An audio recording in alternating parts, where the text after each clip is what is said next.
Okay, if you're a medical coding student, you know that radiology can sometimes feel like you're trying to solve a puzzle with a bunch of pieces that look almost identical. And you know what? The abdominal ultrasound is a perfect example of this. You've got two codes, they look super similar, but making the right choice is absolutely crucial. So today, we're going to crack this code and help you feel way more confident about it. So what's the big deal here? Well, imagine this. You've got a physician's report sitting right in front of you. Your job is to pick between a complete abdominal ultrasound and a complete retroperitoneal one. They sound alike, the reports can look alike. It's a super common trip up for students. But hey, don't worry. By the time we're done here, you are going to be a pro at spotting the difference. All right, first up, let's talk about CPT code 76700. The best way to think about this code is like it's a recipe, right? You can't say you baked a chocolate cake if you forgot to put in the chocolate. Well, it's the exact same idea here. You can't use this code unless the physician's report has all the required ingredients. So let's go see what's on that list. Now, the one word I really want you to focus on here is complete. Whenever you see that word in a CPT code, it should be like a little red flag popping up in your brain. It's a signal that says, hey, pay attention, there's a very specific checklist you need to follow. Let's break down exactly what complete means for this particular ultrasound. This right here, this is where it all happens. To even think about using code 76700, that physician's report has to read like a roll call of every single one of these organs. And I mean all of them, no exceptions. If the documentation is missing even one of these, let's say they didn't look at the spleen, then it's a no-go. You just can't use this code. It's really that black and white. Okay, so now that we've got a good grip on the complete abdominal ultrasound, let's look at its very close cousin, the retroperitoneal ultrasound, code 76770. Now, it might sound similar, but like we're about to see, it's a whole different ballgame. You know, the magic word on this slide is retroperitoneum.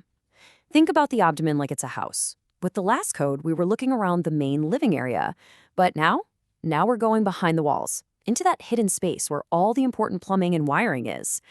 This is where we find things like the kidneys and the major blood vessels, and that's exactly why this code has its own unique checklist. So, what's on the checklist for a complete retroperitoneal exam? Well, you're going to see some familiar faces here, right? We've still got the kidneys, the aorta, and the IVC. But hang on, look closer.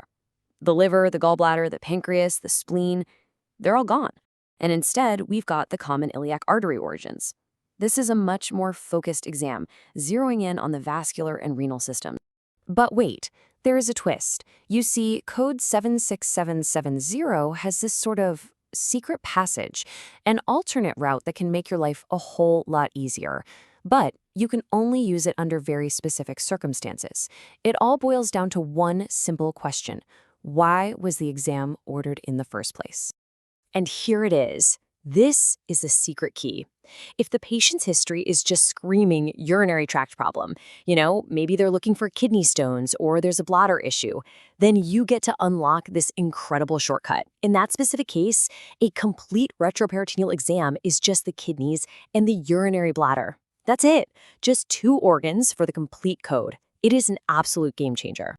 So let's put them side by side for the final showdown. Think of 76700 as the heavyweight champion of the abdomen. It's broad, it covers all the big digestive organs.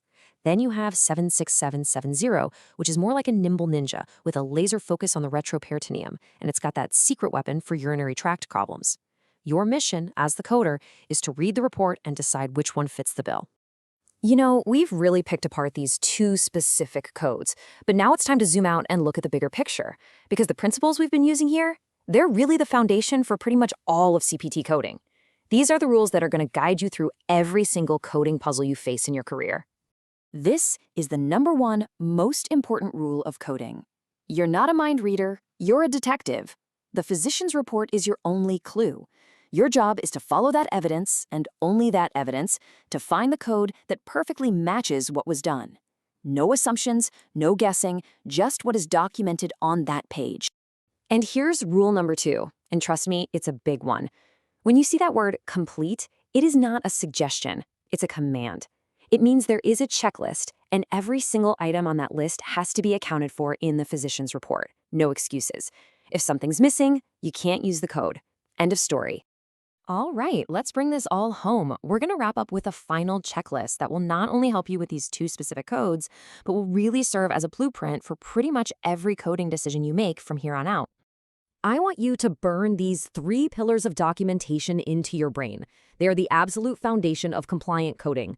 You need a thorough evaluation, you need permanent images, and you need a final written report. Without all 3 of those things, you simply cannot report the service. Period.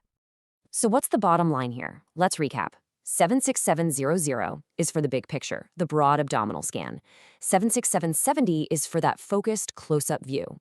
Always, always check the organ list against the report. And don't you forget that urinary tract shortcut for 76770. But above all, remember this: scope and documentation. That is the name of the game. So today, we cracked the code on abdominal ultrasounds. But the real lesson here is so much bigger than just these 2 codes. It's about a new way of thinking. It's about seeing every single CPT code as its own little puzzle that can only be solved with the right evidence from the medical report. So as you continue on your coding journey, I want you to ask yourself this: are you just learning codes, or are you learning how to be a detective?